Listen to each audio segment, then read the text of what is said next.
জলটা কপালে পড়লো কোথা থেকে?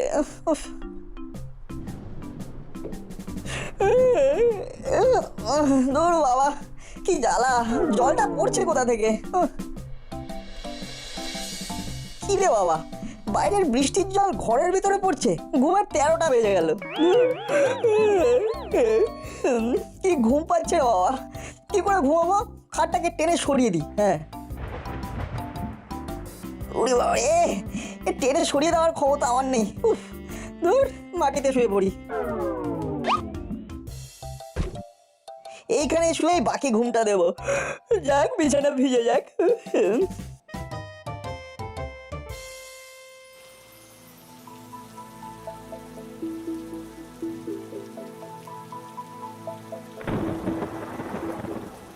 কি নাট মাটিতে শুয়ে কেন? নাট, এই নাট, আরে কি হলো? ঠান্ডা মেঝেতে শুয়ে আছিস কেন? আরে কি হয়েছেটা কি? ঠান্ডা মেঝেতে কেন শুয়ে আছিস? কি করবো বলো, ছাদ থেকে জল পড়ছিল, ঘুমের 14টা বাজিয়ে দিচ্ছিল, তাই বালিশটা মাটিতে শুয়ে বললাম। আরে আমাদের ডাকলি না কেন? সারা রাত ঠান্ডা মেঝেতে শুয়ে থাকলি, ঠান্ডা লাগলে কে দেখবে? কি হয়েছে? কি সাত সকালে চিৎকার করছো কেন? তোমার গুণধর সারা রাত ঠান্ডা মেঝেতে শুয়েছিল আর ছাদ থেকে জল পড়ছিল। ছাদ থেকে জল পড়ছে? সে কি? আজকেই করালি বাবুকে একটু খবর দিতে হবে। উনি তো শুনেছি কি সব প্রমোটিং করছেন। এক্ষুনি ফোন করে ডাকো, ওনাকে দেখাও। ঠিক আছে ঠিক আছে, এই নাট ওঠ, নিচের ঘরে চল। ইস, বিছানাটা একেবারে ভিজে জবজবে হয়ে গেছে। রোদ না উঠলে তো আর কিছু করা যাবে না। রোদ উঠুক, তারপর ছাদে শুকোতে দেবো। এখন নিচে চলো।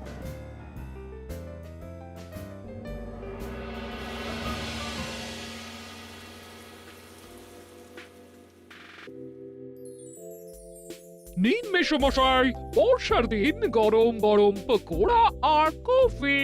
সকালটা বড় ভালো করে দিলে বৌমা। দাও দাও, পকোড়া দাও, কফি দাও, খাই।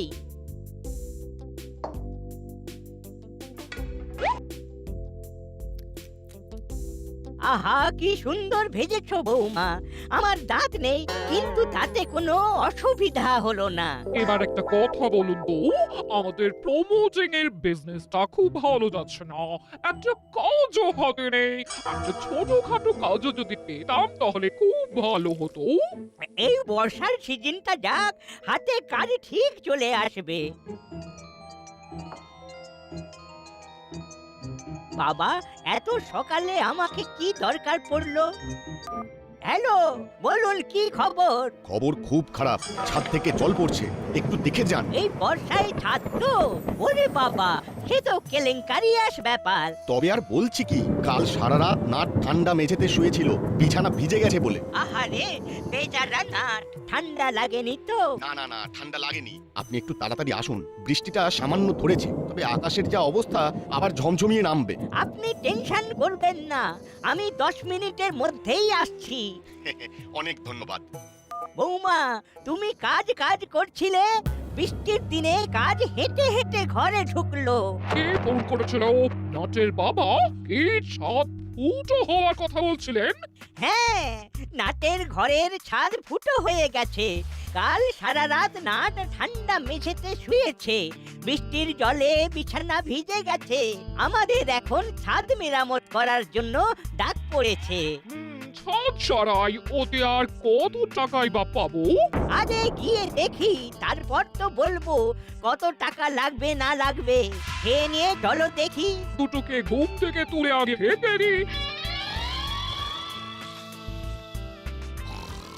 এই হলো বাজালি, ঘুম থেকে ওঠ, ওঠ বলছি। বৃষ্টির দিন, একটু ঘুমোতে দাও না মাসি। আজ তো স্কুল নেই। তুই নেই তো কি হয়েছে? সকাল হয়ে গেছে, উঠে পড়বে।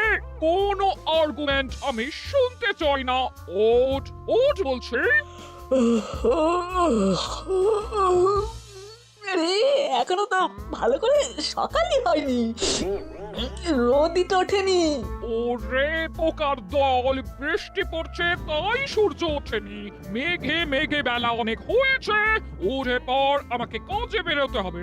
তাড়াতাড়ি তাড়াতাড়ি মুখ হাত ধুয়ে খাবার ঘরে আয়। তোদের জন্য গরম গরম পকোড়া আর কফি করেছি।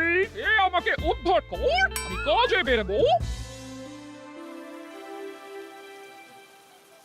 কোথা থেকে যে শুরু হয়েছে কিছু বুঝতে পারছি না। আমরা বুঝবো না বুঝলি, যারা বোঝার তারাই বুঝবে। তোরা এই বৃষ্টিতে ছাতা মাথায় দিয়ে ছাদে দাঁড়িয়ে কি করছিস? হ্যাঁ, তোরা কিছু বুঝতে পেরেছিস? না আন্টি, বুঝতে পারিনি, সেটাই তো বলছিলাম যে আমরা কিছুই বুঝতে পারবো না। আরে সেটাই তো স্বাভাবিক। চল চল তোরা নিচে চল। বর্ষায় ছাদ ফুটো। বর্ষা একমাত্র করালি খাস্তগীর, নানা থুড়ি খাস্ত মিত্র ক্রিয়েশন। একমাত্র বিশ্বস্ত। ছাদটা ভালো করে দেখুন। নাটের বাবা এই ইট বালির ব্যাপারটা খুব ভালো বোঝেন না। এনার মাথায় কাঁঠাল ভাঙতে হবে। এখানে যা দেখবার দেখে নিয়েছি, এবার নিচে চলুন, ঘরটা দেখি। কি বুঝলেন? ছাদের অবস্থা তো খুব খারাপ। আগে নিচের ঘরটা দেখি, তবে বলতে পারবো কি অবস্থা। চল বল্টু, নিজের ঘরে যাই, দেখি দাদু কি বলে। চল পড়ালি দাদুর বাণী শুনে আসি।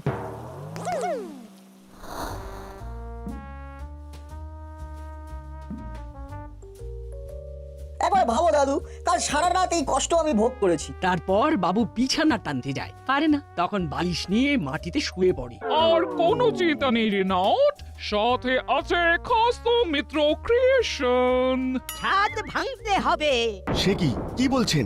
ছাদ ফাটাতে হবে? তাহলে নাট কোথায় থাকবে? কেন তোদের বাড়ি, তুই আর আমি?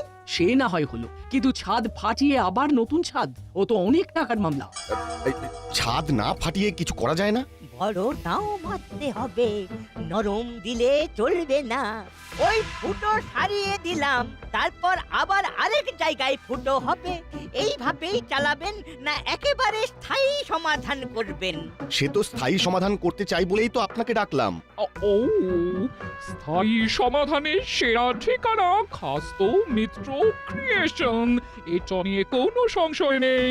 রজনী বাবু, আপনি চোখ কান নাক সব বুঝে এই খাস্ত মিত্র ক্রিয়েশনের উপর ভরসা রাখুন। সে তো করতেই চাই, কিন্তু ছাদ ভাঙার তো বিরাট খরচ। ছাদ সারাতে হবে এটা ভাবতেই বাবার মাথায় ছাদ ভেঙে পড়েছে। কি ঝকমারি! নাট চুপ, খালি ফটর ফটর করে কথা বলে, একদম কোনো কথা বলবি না। বল্টুকে দেখেছিস ও কথা বলছে? হ্যাঁ দেখছি তো, রোজ দেখি ও কথা বলে। বল্টু বোমা নাকি? নাট তুই চুপ করবি? ঠিক আছে, এই চুপ করলাম। দেখো, আর কথা বলতে বললে আমি আর কথা বলবো না। বল্টু চল তোদের বাড়িতে গিয়ে বসি, ক্যারাম খেলি। চল। ছাদ ফুটো হয়েছে, ভালো হয়েছে, আমি আজ থেকে বল্টুর বাড়ি থাকবো। হ্যাঁ। মাথা গেল, বিচ্ছু দুটো গেছে। এবার ভালো করে রজনী বাবুকে টুপিটা পরাতে পারবো। তাহলে এবার কি ভাবলেন ঠান্ডা মাথায় বলুন? কাজটা তো করতে হবে, কিন্তু এই প্রচন্ড বৃষ্টির মধ্যে। আরে বাবা, ঘাবড়াচ্ছেন কেন? এই বৃষ্টির মধ্যে কিছুই করা যাবে না। যা কিছু কাজ শুরু হবে বৃষ্টি থামলে। যাক বাবা, কিছুটা অন্তত সময় পাওয়া গেল। আমি কি রকম খরচা হতে পারে তার একটা বাজেট করে আপনাকে মেল করে দিচ্ছি। আপনি আমাকে আমার মোবাইলে আপনার মেল আইডিটা সেন্ড করুন। ঠিক আছে। চলো বৌমা, এবার আমরা যাই, বৃষ্টি কমলে কাজ শুরু করব। তাহলে ছাদটা ভাঙতেই হবে। আর কি কোনো উপায় নেই? বলিস কি রে না, একটা ছাদের ছ্যাঁদা সারাতে পুরো ছাদ ভাঙতে হবে? এটা তো খুব চাপের রে। এই তো ওই ধান ভাঙতে শিবের গীত, ভয়ঙ্কর চাপ। চাপ বলে চাপ, বাবার মাথায় তো ছাদ ভেঙে পড়েছে। হ্যাঁ গো, এটা তো সত্যিই খুব চাপের কথা। না শোন, তোর কোনো চিন্তা নেই, যতদিন তোদের বাড়িতে কাজ হবে তুই আমার এখানে থাকবি, ঠিক আছে? সেটা তো নাট বাড়িতে বলেই রেখেছে। হ্যাঁ গো, একবার আমাদের ছাদটা দেখিয়ে নেবে নাকি? বলেছো ভালো, তবে আগে থেকে প্রিকশন নেওয়া ভালো। আমাদের ছাদটাও দেখিয়ে নি, বলা যায় না কি থেকে কি হয়ে যায়। এখনই ডাকো তাহলে, এখন বৃষ্টির বেগটা একটু কম। ঠিক বলেছো, দাও তো ফোনটা দাও, ওই টেবিলের ওপরে আছে, চার্জে বসিয়েছিলাম।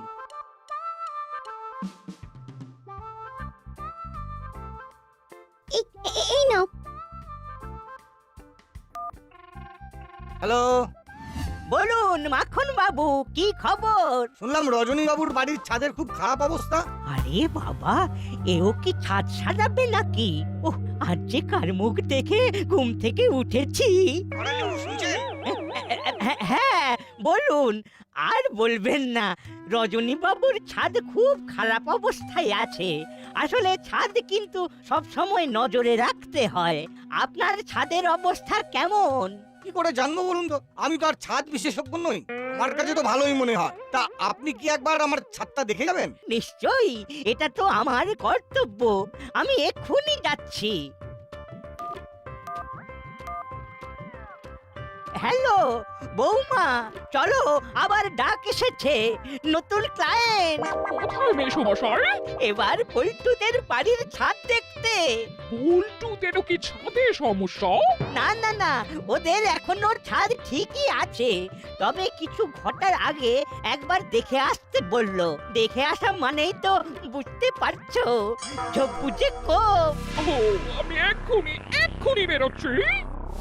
ভালোই করেছিস ডেকে। বাড়িতে বসে বসে যা বোর হচ্ছিলাম, এই বৃষ্টিতে এবার জমিয়ে ভূতের গল্প শুনবো।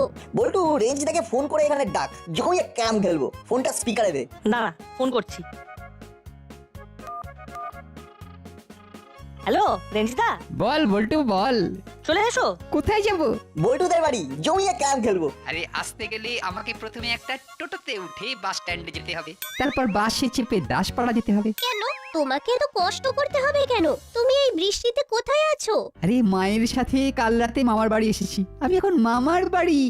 যা, ভেবেছিলাম জমিয়ে ক্যাম খেলবো, সেটা আর হলো না। চাকে কি আর করা যাবে, পরশু ফিরবো। হ্যাঁ রে, এই বৃষ্টিতে দাসপাড়ার অবস্থাটা ঠিক কিরকম রে? খুব খারাপ। আরে আসল খবরটাই তো দিলি না। আসল খবর কি? আসল খবর কি আর, আমার ঘরের ছাদ ফুটো হয়ে তার সারা রাত বিছানায় জল পড়েছে, আমি মেঝেতে শুয়েছিলাম। এ হে হে হে, এটা তো খুব খারাপ খবর। তারপর ছাদ সারাবি কিভাবে? আঙ্কেল কি ভাবছেন? করালি দাদু এসেছেন। খরালি দাদু আর মিত্তির আন্টি এই সেরেছে। কেন? দাদু ছাদ ভাঙতে বলেছেন তো? নে এবার ছাদ ভাঙ। আরে তুমি কি করে জানলে সেটা তো বলো। ওরে, রেঞ্জ জানে না এমন কিছু আছে নাকি এই ভূভারতে? রেঞ্চের 100টা কান, 1000টা চোখ। হে হে হে হে। দূর, তুমি ভুল বকা থামাবে? সত্যি করে বলো তো, জানলে কি করে? অত কথা বলতে পারবো না, যেটা বলেছি সেটা ঠিক বলেছি কিনা বল। হ্যাঁ একদম ঠিক বলেছো। একটু বাদে করালি দাদু আর মিত্তির আন্টি ও বল্টুর বাড়িতেও ছাদ দেখতে আসছে। কেন রে, ওদের ছাদেও কি ছিদ্র দেখা দিয়েছে? না না, ছাদ কেমন আছে দেখতে আসবেন। ব্যাস, এবার তোদের কাজ হলো ছাদে যাওয়া। করালি দাদু কি বলে সেটা ভালো করে শোনা। দেখবি আমি যেটা বলেছি সেটাই বলে কিনা। যদি বলে তাহলে ফোন করে জানা, আর যদি না বলে তাহলেও ফোন করিস। আমি ফোনের জন্য অপেক্ষা করছি। ঠিক আছে।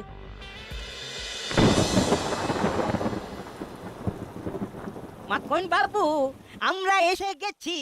নাট, দাদু আর মিত্তির আন্টি এসেছে, চল ছাদে যাই। শুনি কি বলে। চিমটি, বাইরে ছাদাগুলো আছে, নিয়ে চল, বৃষ্টি কিন্তু পড়ছে। আসুন আসুন, দেখুন আমার বাড়ির ছাদ।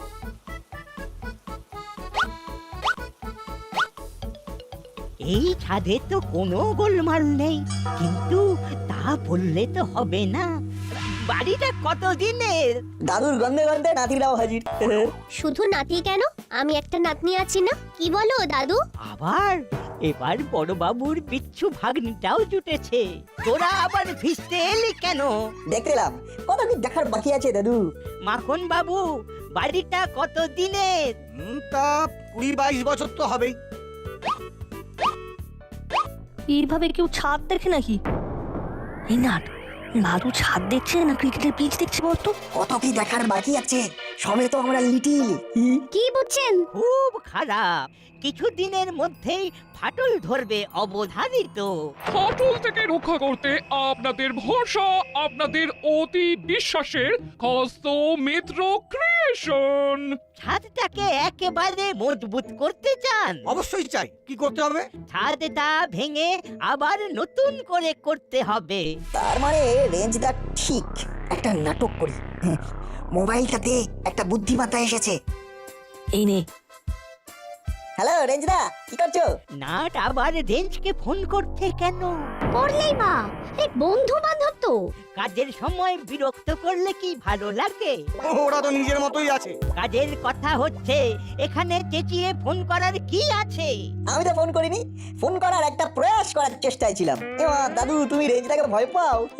কেন রেঞ্জকে ভয় পাবো কেন? একটা ফচকে ছেলে, তাকে নাকি আমি ভয় করব? মাখন বাবু, এই সব ছেলে মেয়ে থাকলে কোনো কাজের কথা হবে না। আমি এখন যাচ্ছি, চলো বৌমা। ও, চলুন তাহলে।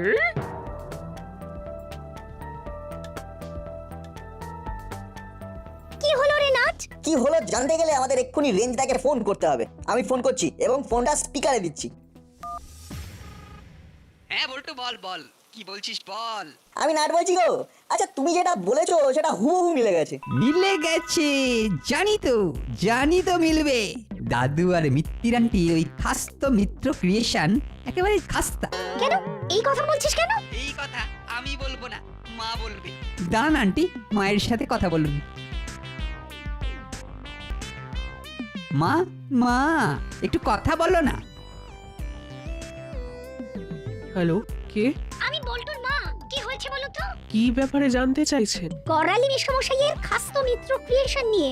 আরে আর বলবেন না, আমার এক আত্মীয়ের বাড়িতে রেনোভেট করার জন্য পাঠিয়েছিলাম। সামান্য কাজ ছিল, ছাদে একটু ড্যাম ধরেছিল, এটাই তার অপরাধ। তার মানে আর বলবেন না দাদা, আমার সেই আত্মীয়ের বাড়ির ছাদ ভেঙে দিয়ে এক বিচ্ছিরি কাণ্ড ঘটলো। তাদের সাথে আমাদের এখন মুখ দেখা দেখি নেই। কি ঝকমারি যে করেছিলাম। বাবারে, আমাদের ছাদে কিছুই হয়নি, তাও বলে কিনা ছাদ ভেঙে নতুন করে করতে হবে। আচ্ছা এটা মানা যায়? হ্যাঁ বাবারে নাট, খুব বাঁচা বেঁচে গেছি। এইসব উল্টোপাল্টা কাজের কোনো বিচার হবে না? আমার তো মনে হয় বড়বাবুকে এই ব্যাপারটা জানানো উচিত।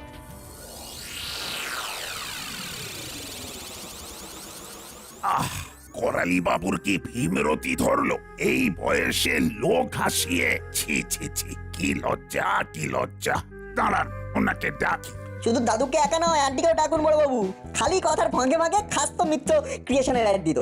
দাঁড়া, ফোন করে একটু করকে দিতে হবে। ফোন করে কিছু করতে হবে না, এখানে রাখুন। ঠিক আছে, আমি ওনাকে এখানেই ডাকছি।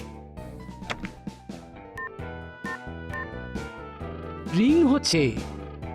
হ্যালো, করালি বাবু, একবার থানায় আসুন। আর আসার সময় মিত্তির ম্যাডামকেও নিয়ে আসবেন। কি ব্যাপার? আমি একজন রেসপেক্টেবল এক্স অ্যাডভোকেট। আমিও একজন রেসপেক্টেবল পুলিশ অফিসার।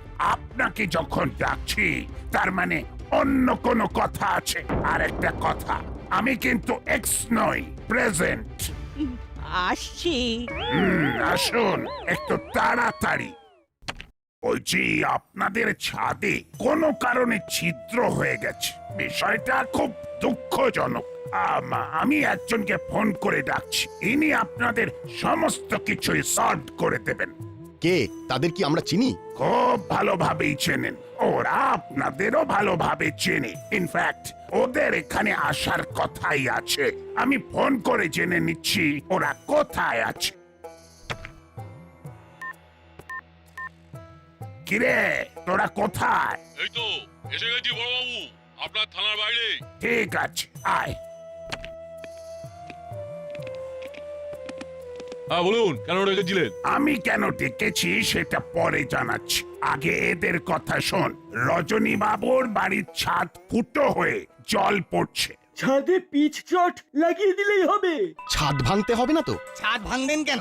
ছাদের একটু জায়গা খারাপ হয়ে গেছে, তার জন্য গোটা ছাদ ভাঙতে হবে। তার মানে রজনী বাবুর ছাদ ভাঙতে হবে না। আবার ওখানে কি কি বললি যেন, সেটা পেতে দিলেই একদম ঠিক হয়ে যাবে, তাই তো? একদম তাই বড়বাবু। কি শুনলেন করালি বাবু আর মিত্তির ম্যাডাম? আপনাদের খাস্তমিত্র ক্রিয়েশন তো ঠিক এর বিপরীত কথা বলে। করালি বাবু, আপনি প্রবীণ মানুষ, তাই আপনাকে বিশ্বাস করেই এই কাজটা দিয়েছিলাম। আপনি আমাদের বিশ্বাসটাকে এভাবে ভেঙে দিলেন। একটা ছোট্ট কাজে আপনি পুরো ছাদটা ভাঙতে চেয়েছিলেন। আর কেউ আপনাদের বিশ্বাস করবে? হ্যাঁ, এটা তো নাটের বুদ্ধির জন্যই আমরা জানতে পারলাম। ভাগ্যিস বুদ্ধি করে রেঞ্জকে ফোন করেছিল। সত্যি ফোন করিনি, আমি মিথ্যে ফোন করেছিলাম। শুধু রেঞ্জদা কথাটা বলেছিলাম, আর তাতেই দাদুর চিড়বিড়িয়ে উঠলেন। ওই হলো, রেঞ্জ না বললে আমরা তো কিছুই জানতে পারতাম না। আর এটার জন্য রেঞ্জকেও কৃতিত্ব দেওয়া উচিত। একজন দূর থেকে সমস্যার সমাধান করে দিল। করালি বাবু আর মিত্তির ম্যাডাম, আপনারা দয়া করে এবার এই খাস্তমিত্র ক্রিয়েশনকে বন্ধ করে সবকিছু আস্ত রাখুন। আর যেন আমরা কোনোদিন না শুনি আপনারা কোথাও প্রমোটিং করছেন। সব সময় তো নাট বল্টুকে পাবো না কাছে। ঠিক আছে, আজকের পর থেকে আমরা আর প্রমোটিং নিয়ে কোনো কথা বলবো না। ওটা আমাদের ঠকমারের কাজ হয়েছিল। ও আজকের পর থেকে খস্ত মিত্র ক্রিয়েশন আর থাকবে না। তাহলে মুড়িলাল, চেলা আর কাকাতুয়া এই বৃষ্টিটা থেমে রোদ উঠলেই ওনার সমস্যাটার সমাধান করে দে। ঠিক আছে বড়বাবু। তাহলে কথা ফুরলো আর নোটে কাজ মুড়লো। একটা সত্যি কথা বেরিয়ে এলো যে নাট বল্টুর বুদ্ধিতেই আমাদের সিদ্ধি। নাট বল্টু নাট বল্টু নাট বল্টুর কাণ্ড কারখানা।